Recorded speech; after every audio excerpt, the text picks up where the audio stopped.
European Affairs editor Armin Georgian, who's standing by for us in Brussels. Armin, it seems that Prime Minister Viktor Orban has softened his position. Just talk us through what's been happening there.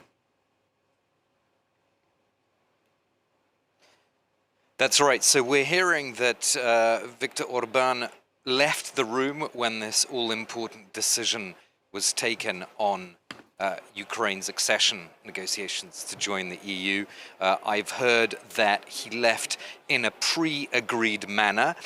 So there was an agreement reached where he would not actually block the decision to open the negotiations with Ukraine, but in a way that perhaps allows him to save face at the same time. He then posted a video saying that he still thinks that opening talks with Ukraine is a bad decision, that Hungary did not want to be part of that decision, but he went on to say if the other 26 members want to do that, let them do that, let them make a bad decision. Hungary won't be part of it. But the crucial point for the other 26 members is that he in fact did not veto this decision, hence the almost euphoric reactions that you cited in your introduction, Tom, not only from President Zelensky of Ukraine, who earlier addressed the summit and really very much called on EU members to step up to this occasion, but also we've heard from the President of the Council, Charles Michel, who is calling this a powerful signal and a historic moment. And bear in mind, it's not only Ukraine, it's also Moldova. Moldova has been given the green light to start negotiations to join the EU. The caveat actually applies to Bosnia-Herzegovina, so negotiations with Bosnia can start, but after further conditions are fulfilled and after a EU Commission report on that topic will come out next March. And then Georgia also is granted candidate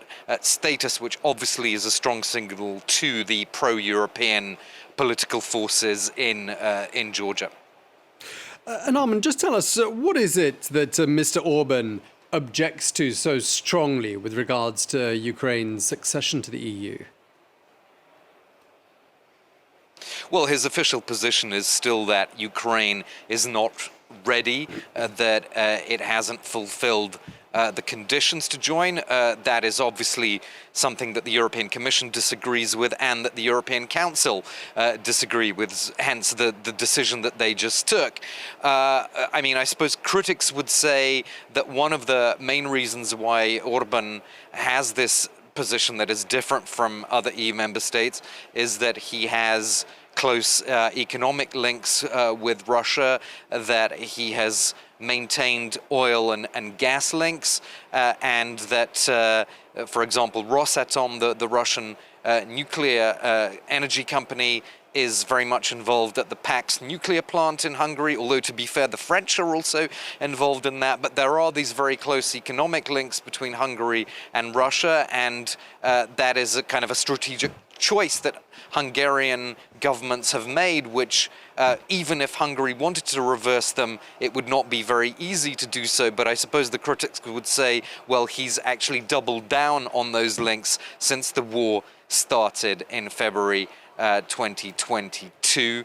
So those are some of the reasons, but of course he himself, Orban, would say, well, these are sovereign decisions that a nation state should be able to make. They should be able to determine their own economic and energy policies, but of course this has put him completely at odds with most of the other EU member states, and you know, this really came to a head today with this decision where, as I said, he left the room while the others made this big decision on Ukraine and Moldova.